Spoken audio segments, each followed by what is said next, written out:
Seria Regăsirea puterii interioare, tiparele invizibile care îți conduc viața. Episodul 1. Tiparele pe care le numim destin. Există momente în viață în care începi să te întrebi dacă ceea ce trăiești este cu adevărat destin.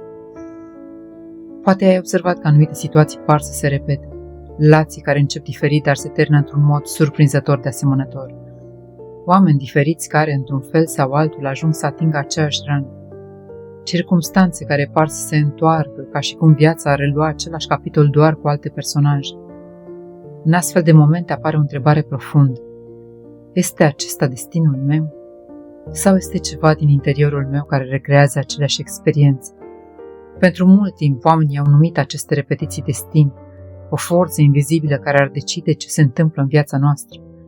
Dar psihologia și experiența umană ne arată ceva mai nuanțat.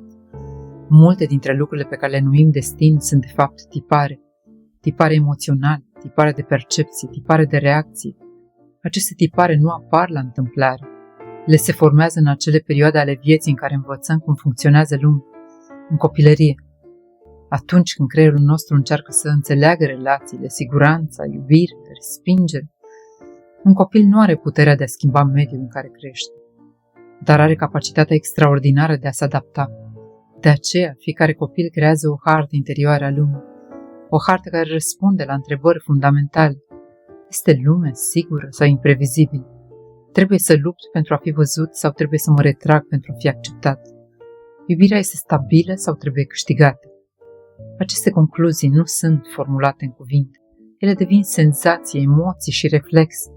Și pentru că se formează de vreme, ele devin invizibile. Ajung să pară pur și simplu felul în care este viața.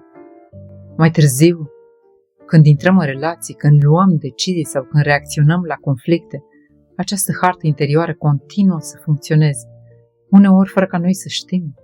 Ea ne influențează alegerile, ne influențează reacțiile, ne influențează chiar și oamenii de care ne simțim atrași.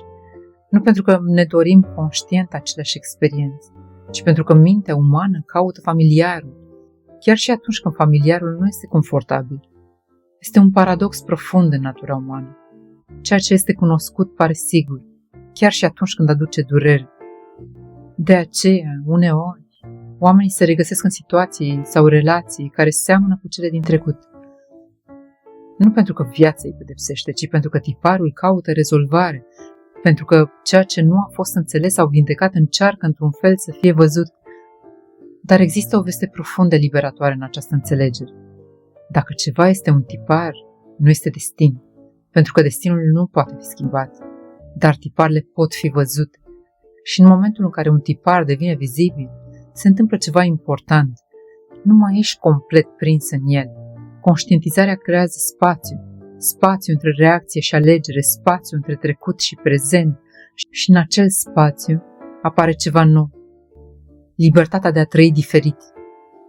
Poate că acesta este unul dintre cele mai importante momente în călătoria interioară a unui om. Momentul în care începe să înțeleagă că viața nu îi repetă aceleași lecții pentru că așa este scris, ci pentru că există încă o poveste interioară care așteaptă să fie înțeleasă. Iar în momentul în care începi să vezi această poveste, ceea ce părea destin începe să devină conștientizare.